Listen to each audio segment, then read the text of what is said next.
This on. Ain't that hard then, see? Just hand over the gold. I will not.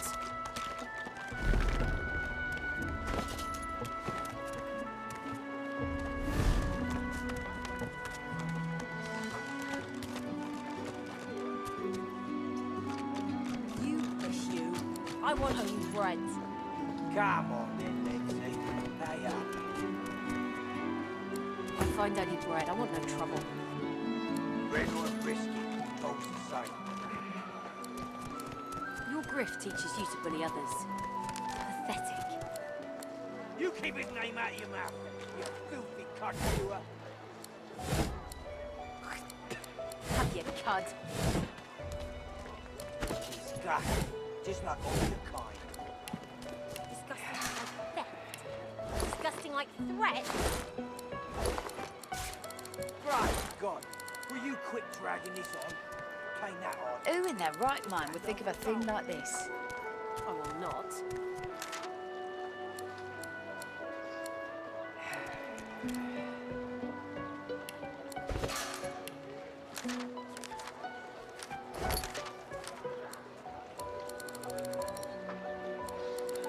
Come on then, Lindsay. Hey up. I find only bread. I want no trouble. Bread or brisket, toast the same. Your grift teaches you to bully others. Pathetic. You keep his name out of your mouth, you filthy cunt chewer. Have your cud. Disgusting. Just like all your kind.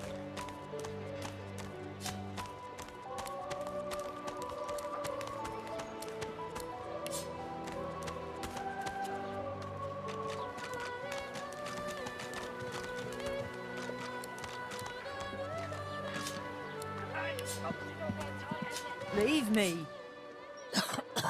Go.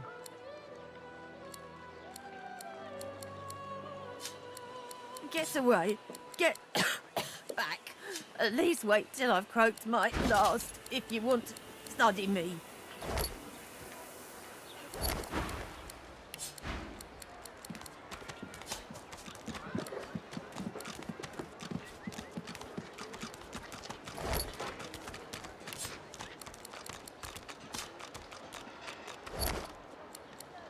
The cat's eyes are clouded and grey, but it stares at you with...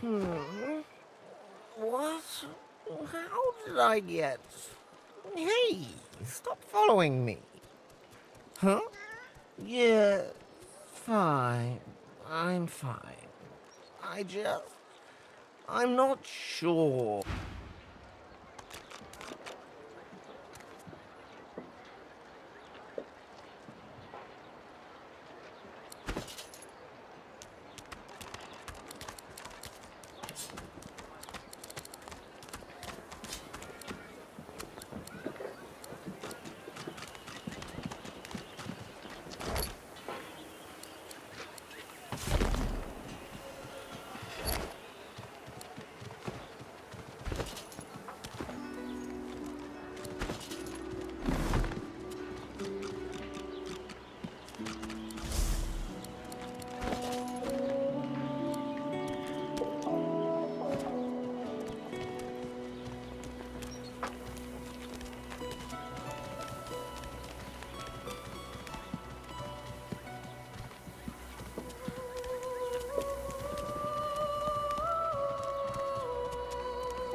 Out my face, or I'll punch your lights out.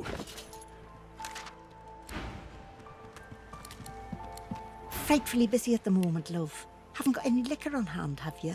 This fella could use a little comfort.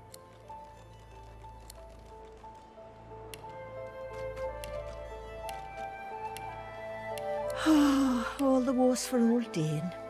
He crossed one of Griff's card sharks and got a club to the skull. Doomed to be sure, but I would have liked to ease his way out.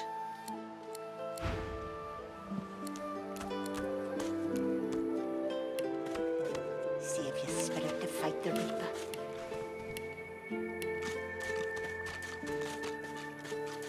The old dog looks up at you but doesn't lift his greying head from his paws. He heaves a heavy sigh. The tip of his tail starts to wag.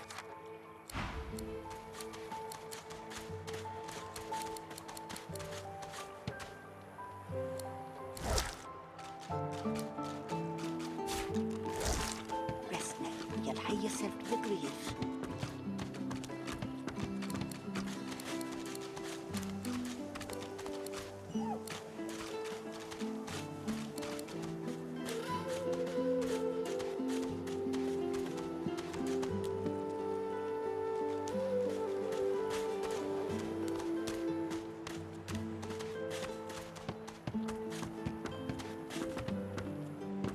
What were you thinking, messing with Riff's roots anyhow?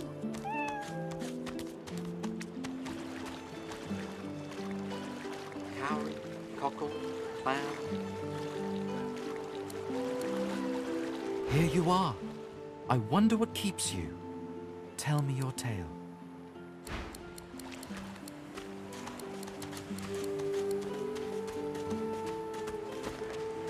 The woman looks out on the gently lapping waves. She seems totally at peace, but as you approach, she turns to you with a cheerful smile. Haven't seen you around here before. New? Well, don't worry too much if you have a hard time settling in. Takes a while to get used to the place. You here alone? She gives you a long look. Maybe you ought to give those companions of yours another chance. Some of us haven't got anyone at all anymore. Maybe they mean something to you after all. It's nothing. If I haven't learnt that by now, I haven't learnt anything at all.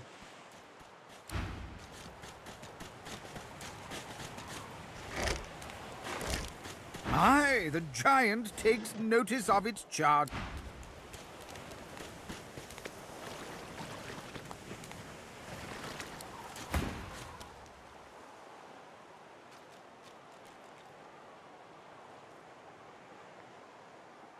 Not an attempt, mate.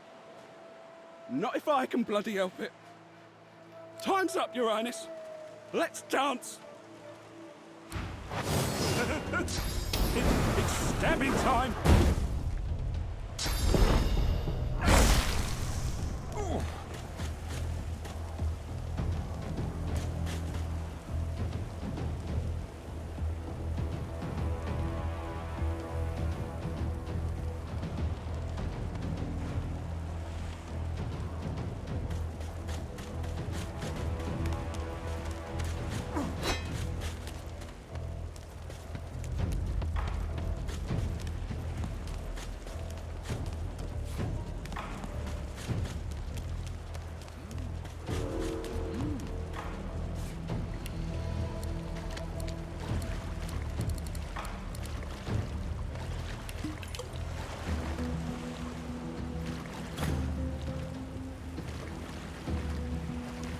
Cowrie, cockle, clown.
sense something nearby.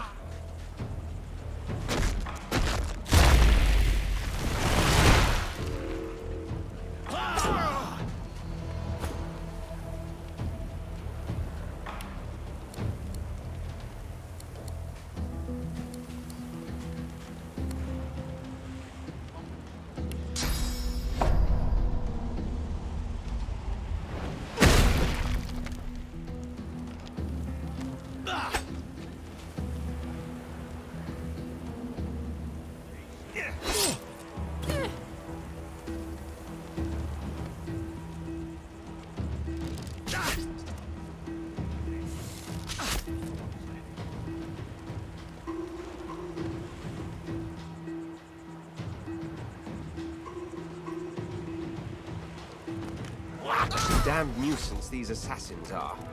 It's their frightful manners I mind them. Well, that was rather fun, wasn't it? I do find it ever so invigorating to cut a cutthroat's throat. Oh, one gets used to this kind of thing so quickly. This is hardly the first time someone's filled some poor fool's purse and bid him kill the prince. I'll tell you what, though. Whomever wants me out of the picture will have to do a lot better if they seek to get the better of me. All those bumblers they've sent so far mark a mere insult to my swordsmanship.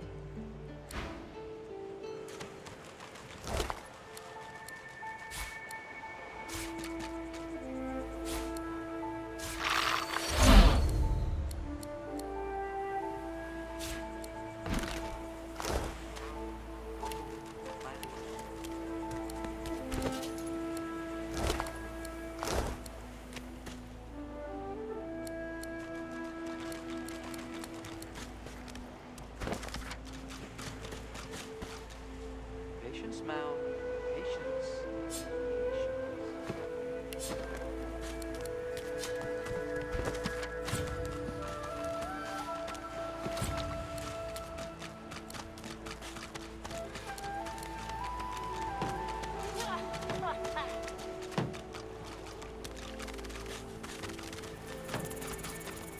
Ha! Coloured like a dog. A very pink, very long dog. I'd pity you, but Shakra the Ineffable has no patience for weakness. I'd like to see you try, meatbag. Shorts cut us through me like a tidal wave, ready to break over your pathetic cowed head at my command. But of course, they'll happily dump your maggot-ridden corpse into the sea when they're through with you.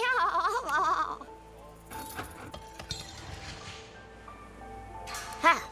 Of course, precious. But which is worse, the cure of a disease? This power is my birthright, same as yours, but one of us has grown to astounding heights and the other has sunk into depths too humiliating to describe. Pity. Sorcerers dance while magisters pull the strings. Fool!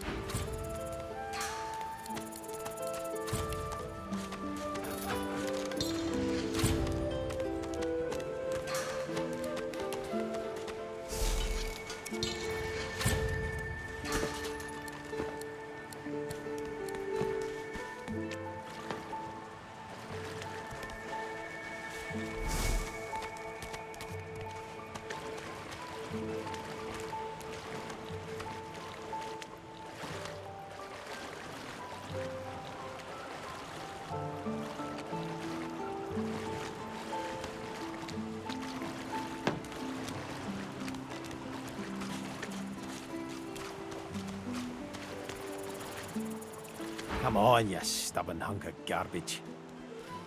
The dwarf's fingers clamp around a splintered chunk of wood nailed to the skeleton of an old ship. His whole body strains with the effort of wrenching the plank free, to no avail. Ah! Got two of my own, haven't I? The dwarf spits into each of his calloused palms and rubs them together, before placing them both back on the plank and pulling.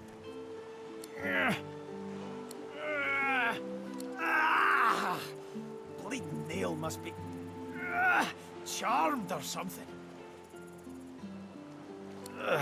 Go on then, give it a go. You grab the plank and pull. The rusted nail pops loose, and the plank promptly crumbles to pieces in your hand. Well, look at that. Nice of you to finish the job after I loosened her up. You get a good look at the hearty fellow, broad as a hull and sunburned from all sides.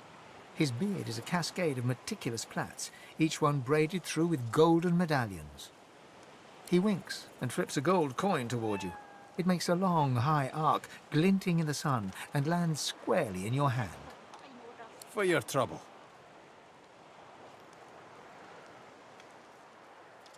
I suppose it were a fool's errand thinking I could make something out of this heap, but I couldn't help myself from trying. He sucks a finger and holds it up to the wind, testing the breeze. Winds like these, she would have capsized before she reached the break. Well, on to plan B. He gives you a wry look, as though deciding whether to trust you.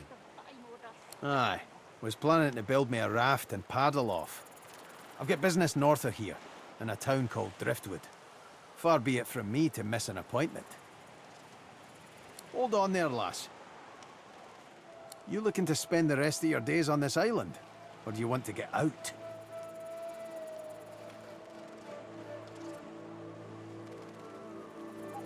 It's good to be wary. But you needn't be wary of me. I'd sooner cut off my own hands than kowtow to a tyrant. Boy Bishop, least of all. I'm going to assume something here. I'm going to assume you're like me. I'm guessing there's something outside Fort Joy that keeps your gears turning. And I'm guessing you'd do just about anything to continue on with your business. Why don't we make a deal then? You help me get out of this place, and I'll do the same for you. Happy to trundle around with a group of amateurs at your heels, are you? Or not but your own skinny shadow? Your funeral, lass. I'll be here when you change your mind.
Easy now, old chap.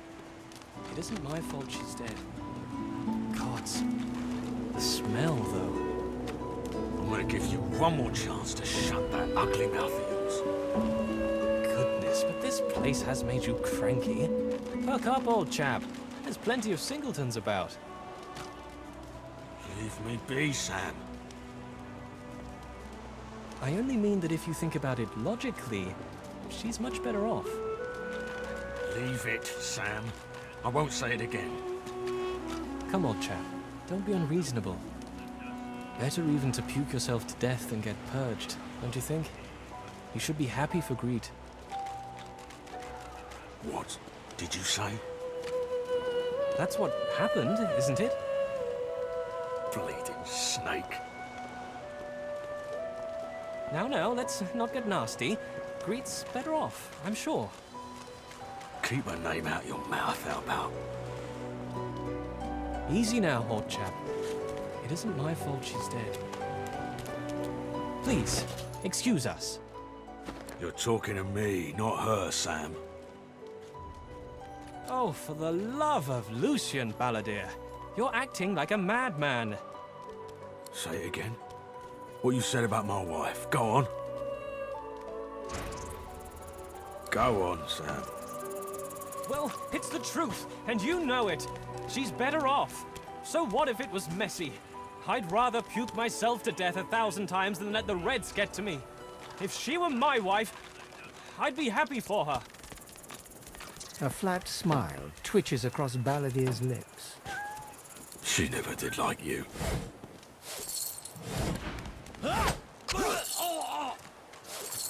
Bastard. The cat's eyes are clouded and it appears... The man looks for a moment at the corpse at his feet, then turns back toward the nearly finished coffin, bloodied hammer in hand.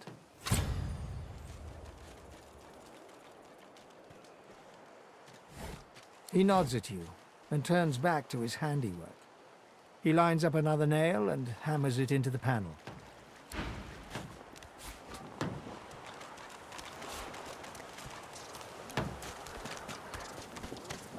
I'll be with you soon, love.